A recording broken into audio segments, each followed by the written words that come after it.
जय जय श्री राम। मंगल भवनी अमंगल हारी, प्रभु सुदशरथ अजर विहारी।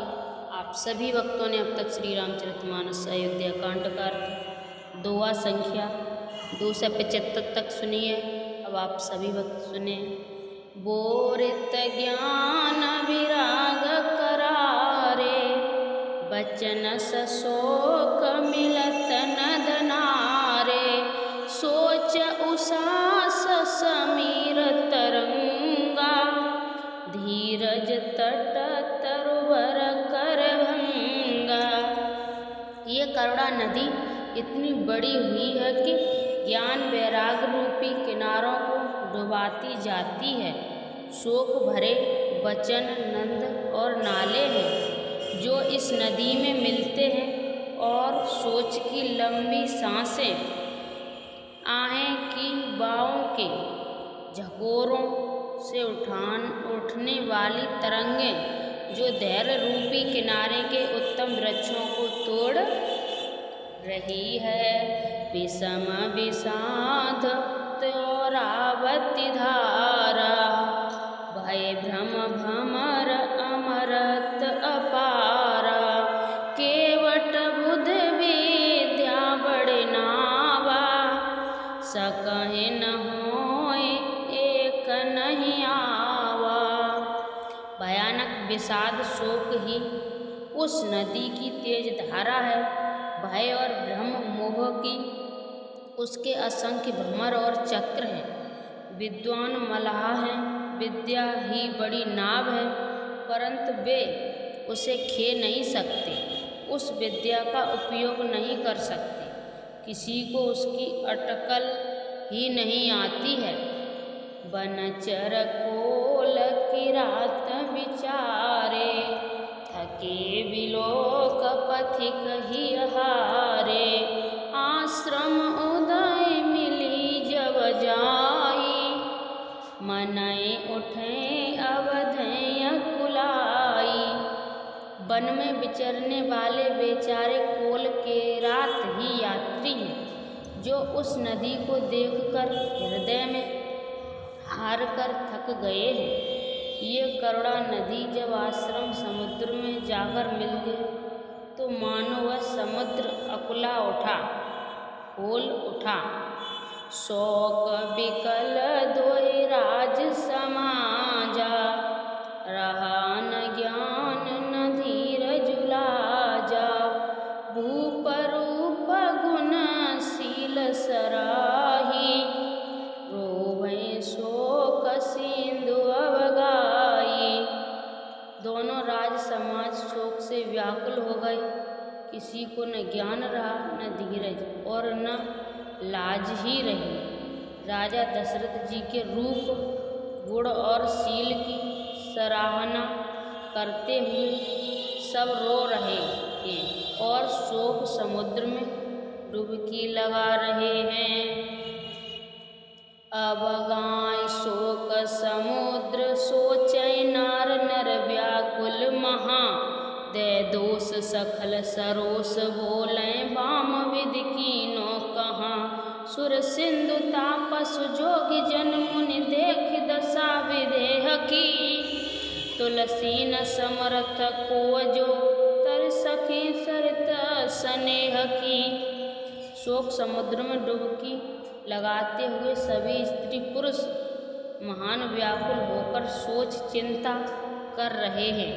वे सब विधाता को दोष देते हुए क्रोध युक्त होकर कह रहे हैं कि प्रतिकूल विधाता ने ये क्या किया। तुलसीदास जी कहते हैं कि देवता, सिंधु, तपस्वी, योगी और मुनिगणों में कोई भी समर्थ नहीं है जो उस समय विधेयजनक राज की दशा देखकर प्रेम की नदी को पार कर सके, प्रेम में मग्न हुए बिना रह सके। किए अमित उपदेश सुजहि तहि, लोगै मुनिवर। धीरज धरै नरेश कहें, वशिष्ठ विदेह सन मंगल भवनीय मंगलहारी। प्रभु सुदशरथ अजर विहारी। जहाँ तहाँ श्रेष्ठ मुनियों ने लोगों को अपरिमित उपदेश दिए और वशिष्ठ जी ने विदेह जनक जी से कहा, हे राजन, आप धैर्य धारण कीजिए। जासु ज्ञान रव भवन सनासा, वचन किरण मुनि कमल विकासा। तैके मोह ममता नियराई, ऐसी राम स्नेह बढ़ाई। जिन राजा जनक का ज्ञान रूपी सूर्य भव आवागमन रूपी रात्रि का नाश कर देता है और जिनकी वचन रूपी किरणें मुनि रूपी कमलों को खिला देती है, आनंदित करती है, क्या मोह और ममता उनके निकट भी आ सकते हैं? ये तो श्री सीताराम जी के प्रेम की महिमा है। अर्थात राजा जनक की ये दशा श्री सीताराम जी के अलौकिक प्रेम के कारण हुई, लौकिक मोह ममता के कारण नहीं। जो लौकिक मोह ममता को पार कर चुके हैं, उन पर भी श्री सीताराम जी का प्रेम अपना प्रभाव दिखाए बिना नहीं रहता। विषय साधक सिद्ध सयाने, त्रिविध जीव जग वेद वखाने। राम स्नेह सरस मन जासु, साधु सभा बड़ आदर तासु। विषयी साधक और ज्ञानवान सिद्ध पुरुष जगत में ये 3 प्रकार के जीव वेदों ने बताए हैं। इन तीनों में जिसका चित्त श्री राम जी के स्नेह से सरस सराबोर रहता है, साधुओं की सभा में उसी का बड़ा आदर होता है। सो राम प्रेम बिनु ज्ञान, करना धार बिन जिम जल जानू। मुनि बहुविधि विदेह समझाए, राम घाट सब लोग नहाए। श्री राम जी के प्रेम बिना ज्ञान शोभा नहीं देता। जैसे कर्णधार के बिना जहाज वशिष्ठ जी के विदेह राज जनक जी को बहुत प्रकार से समझाया, तदनंतर सब लोगों ने श्री राम जी के घाट पर स्नान किया। सकल शोक संकुल नर नारी, शोभा सरबी तै बिनु बारी। पशु खग मृग नकीन आहारू, प्रिय परिजन कर कौन विचारू। स्त्री पुरुष सब शोक से पूर्ण थे। वह दिन बिना ही जल के बीत गया। भोजन की बात तो दूर रही, किसी ने जल तक नहीं पिया। पशु पक्षी और हिरणों तक ने कुछ आहार नहीं किया। तब प्रियजनों एवं कुटुंबियों का तो विचार ही क्या किया जाए। दोह समाज निमराज, रघुवर नहाने प्रात। बैठे सब बट बिटप तर, मन मलिन कृसगात। मंगल भवनीय मंगलहारी, प्रभु सुदशरथ अजर विहारी। निमि राज जनक जी और रघुराज रामचंद्र जी तथा दोनों ओर के समाज ने दूसरे दिन सवेरे स्नान किया और सब बड़ के वृक्ष के नीचे जा बैठे। सबके मन में उदास और शरीर दुबले हैं। जय महीसुर दशरथ पुरवासी, जय मिथिलापति नगर निवासी। हस बस गुर जनक पुरोधा, जिय जगमग परमारथ शोधा। जो दशरथ जी की नगरी अयोध्या के रहने वाले और जो मिथिलापति जनक जी के नगर जनकपुर के रहने वाले ब्राह्मण थे, तथा सूर्यवंश के गुरु वशिष्ठ जी तथा जनक जी के पुरोहित शांतानंद जी, जिन्होंने सांसारिक अभ्यासोदय का मार्ग तथा परमार्थ का मार्ग छान डाला था। लगे कहन उपदेश अनेका, सहित धर्म नय विरत विवेका। कौशिक कई कई कथा पुरानी, समुझाएं सब सभा सुबानी। वे सब धर्म नीति वैराग्य तथा विवेक युक्त अनेकों उपदेश देने लगे। विश्वामित्र जी ने पुरानी कथाएं इतिहास कह कहकर सारी सभा को सुंदर वाणी से समझाया।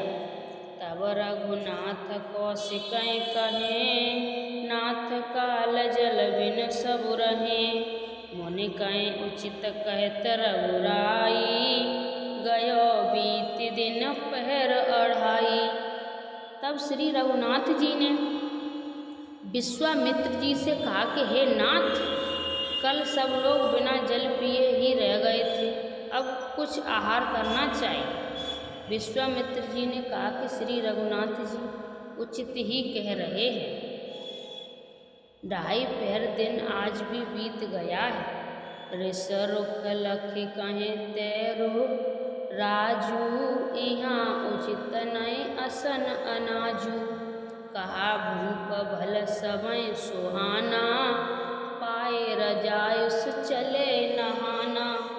विश्वामित्र जी का रूह देखकर तिरहुत राज जनक जी ने कहा, यहाँ अन्न खाना उचित नहीं है। राजा का सुंदर कथन सबके मन को अच्छा लगा। सब आज्ञा पाकर नहाने चले। ते अवसर फल फूल दल मूल अनेक प्रकार, लय आए बनचर विपुल भरि भरि कावर भार। मंगल भवनीय मंगलहारी, प्रभु सुदशरथ अजर विहारी। उसी समय अनेकों प्रकार के बहुत से फल फूल पत्ते मूल आदि बहेंगियों और बोझों में भर भर को वनवासी कोल किरात लोग ले आए। कामत भय गिरि राम प्रसादा, अवलोकत उपहरत विषाधा। सरसरिता वन भूमि विभागा, जन उमगत आनंद अनुरागा। श्री रामचंद्र जी की कृपा से सब पर्वत मनचाही वस्तु देने वाले हो गए। वे देखने मात्र से ही दुखों को सर्वथा हर लेते थे। वहाँ के तालाबों, नदियों और वन पृथ्वी के सभी भागों में मानो आनंद और प्रेम उमड़ रहा है। बेल बिटप सब सफल सफूला, बोलत खग मृग अल अनुकूला। ते अवसर वन अधिक उछाऊ, त्रिविध समीर सुखद सब काऊ। बेलों और वृक्ष सभी फल और फूलों से युक्त हो गए। पक्षी पशु और भंवरे अनुकूल बोलने लगे। उस अवसर पर वन में बहुत उत्साह आनंद था। सब किसी को सुख देने वाली शीतल मंद सुगंध हवा चल रही थी। जाए न बारन मनोहरताई, जन मह करत जनक पहुँचाई। तब सब लोग नहाए नहाई, राम जनक मुनि आउस पाई। देख देख तरवर अनुरागे, जैते पुरजन उतर न लागे। दल फल मूल कंद विधि नाना, पावन सुंदर सुधा समाना। वन की मनोहरता वर्णन नहीं की जा सकती। मानो पृथ्वी जनक जी की पहुनाई कर रही है। तब जनकपुरवासी सब लोग नहा नहाकर श्री रामचंद्र जी, जनक जी और मुनि की आज्ञा पाकर सुंदर वृक्षों को देख देख कर प्रेम में भरकर जहाँ तहाँ उतरने लगे। पवित्र सुंदर और अमृत के समान स्वादिष्ट अनेकों प्रकार के पत्ते फल फूल मूल और कंद सादर सब कई राम गुर पठाई भरे भरे भार। अतिथि गुर लगे करन परहार। मंगल भवनीय मंगलहारी प्रभु सुदशरथ अजर बिहारी। श्री रामचंद्र जी के गुरु वशिष्ठ जी ने सबके पास बोझे भर भर कर आदर पूर्वक भेजे। तब वे पितर देवता अतिथि और गुरु की भी पूजा करके फलाहार करने लगे। ए विधिवासर बीते चारी राम निरख नर नार सुखारी। दोई समाज असिरुख मन माही बिनु सिय राम फिरब फल नाही। इस प्रकार 4 दिन बीत गए। श्री रामचंद्र जी को देखकर सभी नर नारी सुखी हैं। दोनों समाज के मन में ऐसी इच्छा है कि श्री सीताराम जी के बिना लौटना अच्छा नहीं है। सीताराम संग वनवासु कोटि अमरपुर सरिस सुहासु। परिहर लखन राम वेधेई जय घर भाव वाम विधि तेहि। श्री सीताराम जी के साथ बन रहना करोड़ों देवलोकों के निवास के समान सुखदायक है। श्री लक्ष्मी जी, श्री राम जी और श्री जानकी जी को छोड़कर जिसको घर अच्छा लगे विधाता उसके विपरीत है। दाहिन दहिन होए जब सबही राम समीप बसै बनु तवही। मंदाकिनी मंजुन तिय काला राम दरस मुद मंगल माला। जब देव सबके अनुकूल हों तभी श्री राम जी के पास वन में निवास हो सकता है। मंदाकिनी जी का तीनों समय स्नान और आनंद तथा मंगलों की माला समूह रूप श्री राम जी का दर्शन। अटन राम गिर बन तापस थल असन अमेय सम कंद मूल फल। सुख समेत संबत दुई साथा फल सम होय न चनय जाता। श्री रामचंद्र जी पर्वत कामदनाथ वन और तपस्वियों के स्थानों में घूमना और अमृत के समान कंद मूल फलों का भोजन 14 वर्ष सुख के साथ फल के समान हो जाएंगे, बीत जाएंगे, जाते हुए जान ही न पड़ेगी। ऐ सुख जोग न लोग सब कहें कहाँ अशुभाग। सहज सुभाय समाज दोय राम चरण अनुराग। मंगल भवनीय मंगलहारी प्रभु सुदशरथ अजर बिहारी। राम सिया राम जय जय राम।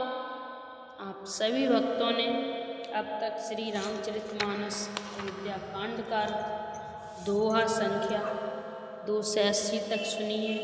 और आप सभी इस कथा को पूरा सुने, ज़्यादा से ज़्यादा शेयर करें, लाइक शेयर सब्सक्राइब जरूर करें, कमेंट में जय जय श्री राम जरूर लिखें। राधे।